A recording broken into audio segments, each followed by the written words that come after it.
Bonjour, je suis une femme célibataire d'une soixantaine d'années. Depuis l'enfance, je crois en une philosophie de réciprocité, pensant que mon travail acharné et mon dévouement seront récompensés par un effort équivalent en retour. Cet état d'esprit s'est étendu à mes relations, où je pensais que traiter les autres avec gentillesse me permettrait de recevoir de la gentillesse en retour. Même après mon mariage, j'ai continué à avoir cette croyance, pensant qu'en étant attentionnée envers mon mari, il me rendrait l'appareil. Dans le monde d'aujourd'hui, on n'attend pas des femmes qu'elles fassent autant de sacrifices. Mais à mon époque, les attentes de la société étaient différentes. J'ai volontairement fait des sacrifices pour mon mari et mes enfants, persuadée que mes efforts contribueraient à mon bonheur futur. Cependant, mon mariage et ma vie de famille ne se sont pas déroulés comme prévu. Malgré mes matinées matinales et mon travail assidu pour la famille, les plaintes et les erreurs ont éclipsé les appréciations. À l'époque, personne ne m'obligeait à vivre de cette manière. J'étais une personne ordinaire qui avait épousé un collègue de travail de 4 ans, mon aîné, en raison des attentes de la société. Malgré les normes sociétales voulant que les femmes mariées quittent leur emploi, je suis devenue femme au foyer à plein temps après avoir donné naissance à ma fille. Je n'avais aucun regret. J'estimais qu'il s'agissait d'une démarche naturelle pour la vie de famille. Même si ma vie n'était pas aussi glamour que les feuilletons télévisés, elle me semblait facile et stable. Vers la 9e année d'études de ma fille, une tragédie est survenue lorsque ma mère est décédée subitement d'une crise cardiaque. Alors que je pleurais sa perte, j'ai découvert la liaison de mon mari. Au milieu de mon chagrin, il a trouvé la joie ailleurs, s'est désintéressé de moi et a fini par demander le divorce. Malgré ma détermination à éviter le divorce, le comportement de mon mari est devenu insupportable. Le divorce n'était pas aussi socialement acceptable à l'époque, et malgré un mari irresponsable et peu aimable, j'ai résisté à l'idée. Avec le recul, je me suis rendu compte de ma naïveté, mais l'enjeu était encore plus important. Ma fille, témoin de ce bouleversement, en a ressenti les effets. Malgré mon refus de divorcer, je me suis retrouvée dans une situation profondément misérable. Au cours d'une discussion animée sur notre divorce imminent, mon père m'a rendu visite à l'improviste. Témoin de la détresse de notre relation, il m'a offert un logement et m'a encouragé à quitter mon mari, en emmenant ma fille avec moi. Ayant récemment perdu sa femme et observé sa fille dans un mariage malheureux, mon père m'a convaincu qu'il était inutile de persister dans une situation aussi difficile. Sentant le poids de son inquiétude, j'ai cédé à la demande de divorce de mon mari. En échange, mon mari m'a donné $3000 en liquide. Avec le soutien de mon père, j'ai obtenu une maison en rangée de 2 chambres à coucher pour y vivre avec ma fille et prendre un nouveau départ. Je m'attendais à devoir travailler dur pour subvenir aux besoins de ma fille, craignant d'être jugée par la société en tant que femme divorcée ayant une fille. Cette inquiétude était d'autant plus grande que ma fille entrait dans l'adolescence. Au cours de cette période difficile, ma fille a exprimé des désirs typiques de son âge, déplorant les conséquences perçues du divorce de ses parents. Malgré la douleur émotionnelle, je savais que je ne pouvais pas m'y attarder indéfiniment, déterminée à subvenir aux besoins de ma fille. Je me suis mise à la recherche d'un emploi stable. Cependant, le fait d'être une femme divorcée d'un certain âge avec un enfant rendait l'obtention d'un emploi difficile. Sans me décourager, j'ai accepté de nombreux emplois à temps partiel et de nuit. Et j'ai même travaillé en freelance à la maison lorsque c'était possible. Au fil du temps, ma fille est entrée en dernière année de lycée. Malgré les contraintes financières, elle a excellé sur le plan scolaire, trouvant sa propre voie pour s'épanouir. Motivée par mon désir d'assurer son avenir, j'ai trouvé un emploi dans un restaurant ouvert 24 heures sur 24, en travaillant 12 heures par jour. Les 2/3 de mes revenus ont été économisés avec diligence pour payer ses frais de scolarité, malgré les jugements et les ragots, en particulier de la part de certains hommes mariés qui me considéraient comme une cible facile. J'ai persévéré pour le bien de ma fille. Les sacrifices ont été nombreux, mais mon objectif était de lui offrir des opportunités que je n'ai jamais eues. À l'approche de l'âge adulte, j'espérais qu'elle comprendrait les difficultés que j'ai rencontrées pour l'élever et gagner ma vie. En réfléchissant à ces défis, je me suis rendu compte que le fait d'avoir une fille rendait ma situation à la fois plus ardue et plus significative. Elle est devenue mon ancre, me donnant la force d'endurer et de persévérer à travers les défis de la vie. Je me suis accrochée à la conviction qu'à l'avenir, ma fille adulte et moi partagerions des histoires sur les épreuves que nous avons traversées et serions fiers de notre résilience. Un an plus tard, les excellents résultats de ma fille aux examens CES 8 lui ont valu d'être admise à l'université de Harvard. Un moment de joie immense qui a fait que toutes les luttes précédentes en valaient la peine. Alors qu'elle entamait son parcours universitaire, j'ai ressenti un mélange de fierté et de vide. Bien que j'ai réussi à assurer son éducation et son logement, l'absence de sa présence quotidienne à la maison laissait un vide. Nous sommes restés en contact étroit par le biais d'appels téléphoniques, au cours des premiers mois de son indépendance. Notre lien s'est approfondi. L'affection et les liens qu'elle a retrouvés sont une source de réconfort, et je chéris notre relation qui évolue. Malgré les difficultés, ma fille a obtenu son diplôme universitaire sans problème financier, réalisant ainsi un rêve pour lequel nous avions travaillé dur. Prévoyant que nous pourrions à nouveau vivre ensemble, j'ai été surpris lorsqu'elle a obtenu un emploi dans une entreprise de défense et a choisi de vivre de façon indépendante.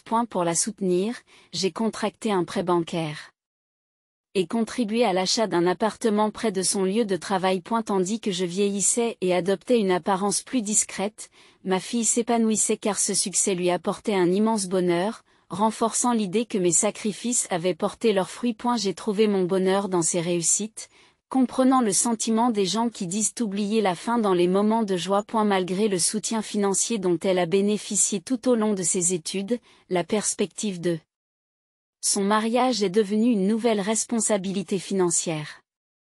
Les gens se demandaient pourquoi je continuais à me battre alors que ma fille était capable de se suffire à elle-même. Cependant, j'étais déterminée à contribuer aux frais de son mariage pour éviter toute condescendance de la part de sa future belle-famille. La conviction que se sacrifier pour son bonheur nous apporterait de la joie à tous les deux a alimenté ma résilience. D'un autre côté, au fur et à mesure que ma fille sortait avec des garçons, j'ai remarqué une distance croissante entre nous. D'abord blessée, j'ai reconnu que sa vie d'adulte et ses relations étaient à juste titre prioritaires. J'ai attendu patiemment qu'elle mûrisse et s'ouvre à moi, comprenant que les priorités changent pendant cette phase de la vie. Cependant, le jour de son 27e anniversaire, je me réjouissais de le fêter avec elle. Mais elle m'a fait comprendre qu'elle avait des projets avec un certain Michael et a écarté toute préparation. Même si elle voulait me faire comprendre que je n'avais pas besoin de me donner du mal, je n'ai pas pu m'empêcher de me sentir blessée. C'était son anniversaire, un jour qui revêtait une grande importance pour moi puisqu'il s'agissait du jour de sa naissance, et son apparente indifférence m'a profondément blessée. Et elle était difficile de comprendre pourquoi ma fille considérait que dépenser de l'argent pour son anniversaire était un gaspillage, étant donné le budget serré. Malgré son intelligence, sa compréhension de sa propre mère semblait lointaine. Malgré ma peine, j'ai compris qu'elle était ma fille unique et que je voulais la voir brièvement pour son anniversaire, même si cela signifiait prendre un jour de congé. Ce jour-là, j'ai soigné mon apparence avant de me rendre sur son lieu de travail. Cependant, ce qui m'attendait était une rencontre inattendue et chargée d'émotions dans le hall d'entrée de l'entreprise. J'ai vu mon ex-mari avec sa maîtresse, des personnes que je ne souhaitais plus jamais revoir. Doutant qu'il l'ait découvert et qu'il soit venu là, j'ai appelé frénétiquement ma fille, mais on m'a brusquement raccroché au nez parce qu'elle prétendait être occupée à une réunion. Abasourdie, je me suis retournée et j'ai entendu ma fille appeler joyeusement son père et l'embrasser. Avec un sourire radieux. Son petit ami semblait connaître mon ex-mari et sa femme, ce qui a ajouté à ma fureur. À ce moment-là, je me suis sentie trahie, comme si le monde entier s'était ligué contre moi. Vidée de son sens, j'ai quitté les lieux en toute hâte. En repensant à cette journée, j'ai ressenti le désir de confronter ma fille et mon ex-mari, mais une envie irrésistible de fuir l'a emporté. Malgré mon désarroi intérieur, je n'ai pas eu le courage d'appeler ma fille. À l'improviste. Ma fille s'est présentée un jour à la maison, m'annonçant sa décision de se marier et me tendant une carte d'invitation. La surprise s'est transformée en choc lorsque j'ai vu les noms sur la carte. Bien qu'il s'agisse de ma fille, j'ai ressenti une forte envie de la mettre à la porte. Je me suis demandé comment elle, ma propre fille, pouvait présenter une telle invitation. Je l'ai confronté, lui exprimant ma peine d'être traitée comme une invitée à son mariage, en soulignant mon rôle de mère. En réponse, ma fille s'est excusée, déclarant qu'elle n'avait pas eu le choix. Malgré son désir d'épouser Michael, elle était soumise à l'examen minutieux des parents de ce dernier sur tous les détails la concernant. Cette situation m'a laissée aux prises avec des émotions complexes, partagées entre la douleur et le désir de comprendre le point de vue de ma fille sur la décision qui avait changé sa vie. Et la révélation par ma fille de ses inquiétudes concernant mon passé de divorcée et les défis que représente le fait d'être une mère célibataire m'a profondément touchée. Elle m'a expliqué que le fait de révéler cette vérité pourrait compromettre ses chances d'épouser son petit ami, car sa belle famille potentielle pourrait désapprouver. Face à cette révélation, je n'ai pu m'empêcher d'exprimer ma frustration, lui rappelant les sacrifices et les luttes que j'ai endurées pour l'élever, travailler dans un restaurant et financer son éducation. La réponse de ma fille. Cependant, sa réponse m'a stupéfiée. Elle a fait fi du passé, déclarant que son père et sa nouvelle compagne, la femme qui a joué un rôle dans l'éclatement de notre famille, avaient déjà rencontré sa future belle-famille. Selon elle, le présent était ce qui importait le plus, et elle donnait la priorité à son désir d'avoir une vie confortable plutôt qu'aux difficultés que nous avions rencontrées auparavant. Me sentant blessé et plein de regrets, je lui ai parlé durement pour la première fois de ma vie. Exprimant ma déception face à son attitude. À son tour, elle a suggéré que si je voulais l'écarter de ma vie, je devais lui rembourser l'argent que j'avais dépensé pour l'élever. Cet échange a débouché sur une vive dispute, et elle a quitté ma maison en colère, proclamant que nous étions désormais des étrangers. Dévasté par la tournure des événements, je me suis interrogé sur l'utilité d'économiser de l'argent pour son mariage et j'ai ressenti une profonde tristesse en regardant l'invitation au mariage qu'elle avait laissée, avec un nom différent imprimé à la place du mien. 3 ans plus tard, j'ai appris que mon père, qui vivait de manière indépendante pour ne pas m'accabler, était tombé malade.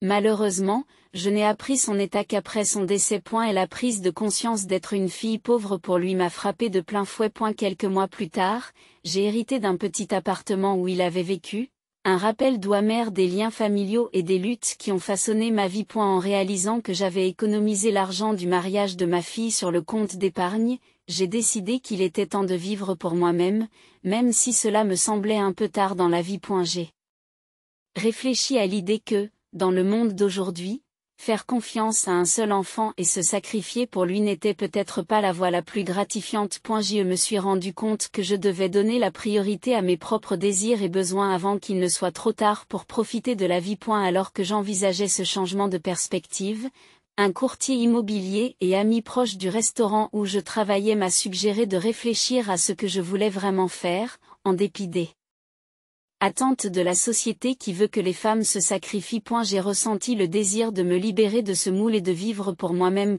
Je nourrissais un sentiment de regret et de tristesse pour les sacrifices que j'avais faits au fil des ans. Et je désirais ardemment poursuivre mon épanouissement personnel. Inspiré par mon ami, je me suis lancé dans l'étude de l'immobilier et j'ai même participé à des ventes aux enchères. Avec quelques économies et l'argent de la vente de l'appartement de mon défunt père, j'ai saisi l'occasion de relever un nouveau défi. Par un surprenant retournement de situation, je suis devenu propriétaire d'un immeuble du jour au lendemain situé dans un endroit privilégié. 6 mois plus tard, de retour d'une aventure en montagne, je me suis retrouvé au dernier étage de mon immeuble, transformé en maison. À l'improviste, quelqu'un a frappé à ma porte et je me suis demandé si je devais faire semblant de ne pas être à la maison à cause de la fatigue. Mais la curiosité l'a emporté et j'ai ouvert la porte pour trouver ma fille enceinte avec un bambin aux joues potelées dans les bras. Terrible et bouleversée, elle m'a expliqué qu'elle avait été trompée par son mari, qui était devenu violent et avait des liaisons. Face à l'imminence de l'accouchement et à l'éducation de sa petite fille, elle a cherché refuge auprès de moi, malgré mon choc initial et la blessure persistante de nos précédentes disputes. Je ne pouvais pas tourner le dos à ma fille dans le besoin. Elle m'a révélé qu'elle avait entendu parler de mon nouveau succès dans l'immobilier et qu'elle souhaitait obtenir de l'aide. Malgré l'histoire douloureuse entre nous, elle m'a demandé de l'aide. Elle a souligné qu'elle avait une part de l'argent que j'avais acquis grâce à mes économies de mariage et à mon héritage. Pris entre la colère et la compassion, je ne pouvais pas refuser l'appel à l'aide de ma fille. Malgré ses actes passés, j'ai reconnu la vulnérabilité de sa situation et je savais qu'en tant que mère, je ne pouvais pas la repousser. Les complexités de notre relation ont refait surface, m'incitant à me débattre avec les émotions enchevêtrées de l'amour, de la déception et de l'inévitabilité des liens familiaux. Je l'ai confronté en lui disant: c'est moi qui ai économisé de l'argent pour tes études et ton mariage, mais tu m'as dit de sortir de ta vie. Dois-je te donner de l'argent maintenant? Je n'ai fait que dire cela, mais tu ne m'as rien donné en retour. Et il semble que devant l'argent, le lien entre un parent et un enfant n'a plus de raison d'être. Maintenant que tu as de l'argent, tu n'as plus besoin d'une fille, n'est-ce pas? Quoi qu'il en soit, je suis toujours ta fille, alors j'ai aussi droit à ton argent. J'étais autrefois très fière de toi, pensant que c'était grâce à moi que tu avais pu aller à Harvard. Mais je vois maintenant que c'était en vain. Je suppose que j'étais trop occupée à gagner ma vie pour pouvoir t'apprendre à être un être humain décent. Je t'ai élevé comme quelqu'un d'égoïste qui ne pense qu'à lui. Je n'ai pas l'intention de te donner un seul centime, pour que tu puisses retourner auprès de ton mari ou de ton merveilleux père. Tu es trop méchante. Pourriez-vous abandonner votre propre fille? Pensez-vous que d'autres personnes s'intéresseraient à moi? Cette femme s'est déjà enfuie avec l'argent, et il a disparu en essayant de la retrouver. Si vous m'abandonnez, je deviendrai orpheline. Maintenant que j'ai un enfant et que je suis enceinte, comment peux-tu être aussi méchant avec moi? Serais-tu heureux si je mourais comme ça? Quand elle m'a crié dessus, je n'ai pas pu la supporter plus longtemps, j'ai sorti tout l'argent que j'avais dans mon portefeuille et je le lui ai jeté à la figure. Puisque tu agis de façon si pathétique, je te l'accorde. Mais ne reviens jamais chez moi, car je ne te laisserai pas entrer. Il y a quelque chose que j'ai appris entre-temps, c'est que ta vie est importante. Maintenant, c'est ma vie qui est importante. Tu ne peux pas me faire entrer et sortir de ta vie à ta guise. J'ai froidement laissé ma fille et son enfant sortir de chez moi. Bien sûr. Je ne me sentirais pas bien dans cette situation, puisqu'il s'agissait de ma fille après tout. Mais je ne pouvais pas l'accepter parce qu'elle était toujours aussi égoïste qu'avant, et je ne pouvais pas enterrer le passé. Cependant, j'avais de la peine pour ma petite fille, qui était innocente et qui a été mise à la porte avec sa mère. Après cela, ma fille était trop fière et n'est plus jamais venue me voir. Pour être honnête, je savais qu'elle était une telle fille. Alors, s'est-elle repentie de ses actes passés et m'a-t-elle demandé pardon par quête? J'ai fait semblant d'être réticent, mais j'aurais trouvé le moyen de punir son mari volage. Mais j'étais tellement déçue que si elle m'avait rayé de sa vie pour épouser son mari, elle aurait dû vivre heureuse. Pourquoi mon mari et ma fille sont-ils devenus ainsi, alors que j'ai vécu une vie difficile? Maintenant, je vois que la seule personne qui vit une vie comme je le souhaite, c'est moi seule. Par conséquent, si quelqu'un vit une vie comme je l'ai fait au nom des autres, je veux dire cette chose avec certitude. Quelle que soit la solidité de votre relation avec une autre personne, veillez à vous occuper d'abord de votre vie. Même si tout le monde dans ce monde vous trahit, vous ne vous trahirez pas vous-même. En fin de compte, le bonheur n'est pas ce que vous faites pour les autres, mais ce que vous faites pour vous-même. C'est le message que je veux faire passer à travers mon histoire. Même s'il semble que la vie ne soit ressentie qu'à moitié, j'ai l'intention d'essayer de remplir cette moitié restante pour la hanter maintenant afin d'atteindre le bonheur complet. Merci d'avoir écouté mon histoire. J'espère que tout ira bien pour vous aujourd'hui et que la chance sera avec vous. Encouragez-moi et écrivez vos commentaires de sagesse dans la section des commentaires. Le fait d'appuyer sur like et de s'abonner m'est d'une grande aide. Je vous souhaite une merveilleuse journée.